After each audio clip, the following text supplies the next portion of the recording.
बिस्मिल्लाहिर्रहमानिर्रहीम। अस्सलाम वालेकुम। आज मैं आप लोगों के साथ एक ऐसे शख्स का वाक़या शेयर करने जा रही हूँ जिसने अपनी मेहनत से एक मकाम हासिल किया। हिम्मत नहीं आ रही, अपना एक मकाम बनाया। मेरा ताल्लुक एक गरीब घराने से था। वालिदैन ने बड़ी मुश्किलात से मुझे पढ़ाया लिखाया। बीए करने के बाद नौकरी मिलने के लिए भागदौड़ शुरू की जो बेनतीजा निकली। किसी ने मेरे वालिदैन को मशवरा दिया कि बेटे की शादी कर दे, बेटे की किस्मत खुल जाएगी। ये शादी खानदान की एक बहुत ही सुघड़ और अच्छी लड़की से हो गई। शादी के बाद बीवी ने कारोबार करने का मशवरा दिया। मैंने कहा मेरे पास तो फूटी कौड़ी तक नहीं है, जो कुछ भी था वो शादी के अखराजात की मद में चला गया है। बीवी ने कहा जरूरी तो नहीं कि कारोबार लाखों करोड़ों से शुरू किया जाए, आप कोई छोटा मोटा कारोबार भी तो कर सकते हैं। मैंने कहा यही तो मसला है, छोटे कारोबार के लिए भी तो कुछ ना कुछ रकम की जरूरत होती है।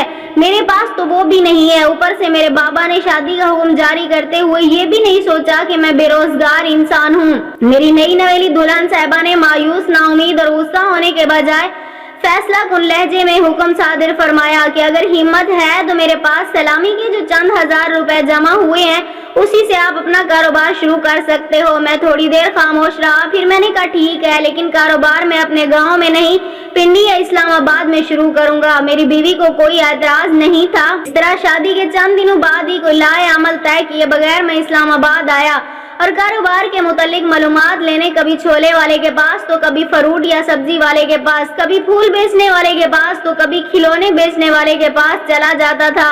लेकिन हर जगह से मुझे यही जवाब मिलता कि इस कारोबार में कुछ भी नहीं रखा। इसी खजल खवारी में जो चंद हजार रुपए मेरे पास जमा थे वो भी खर्च हो गए, यहाँ तक कि सिर्फ 1000 रुपए रह गए थे। मैंने सोचा कारोबार तो नहीं कर सका, क्यों ना वापस चला जाऊं। मैंने हिसाब लगाया कि अगर 1000 में से किराए के पैसे निकालूं तो एक सूट बीवी के लिए बतौर तोहफा खरीद सकता हूं। फिर मुख्तलिफ दुकानों में घूमता रहा मगर हर सूट महंगा तरीन था। आखिरकार इस दुकान में जिसमें अभी आप बैठे हो मैं आ गया। यहाँ खवातीन और बच्चों के बहुत सूट मिलते थे। मैं सबको हसरत भरी निगाहों से देखता रहा मगर मेरे मकसद का सूट एक भी नहीं था। इतने में दुकान के मालिक ने मेरे साथ वही सलूक किया जो थोड़ी देर पहले मैंने आपके साथ किया, बस फर्क ये था उन्होंने मुझसे मेरी परेशानी का सबब भी पूछ लिया था। मैंने सारी उनको कहानी सुनाई। उनको सब हाजी साहब बोला करते थे। हाजी साहब ने कहा कि अभी आपके पास 1000 रुपए हैं। जी मैंने जवाब दिया। हाजी साहब ने एक लड़के को आवाज लगाई कि फलां फलां बच्चों के 3 सूट उतार कर ले आओ मेरे पास। फिर जब वो लड़का 3 सूट लेकर आया तो मुझे हाजी साहब ने कहा इन्हें बाहर दुकान के बाहर एक रस्सी पे बांध कर लटका दो। इनमें से जो मुनाफा तुम्हें मिले इनको बेचने की कोशिश करो, वो रख लो। फिर सारा दिन गुजर गया। मैं वही स्टॉल लगाकर खड़ा रहा।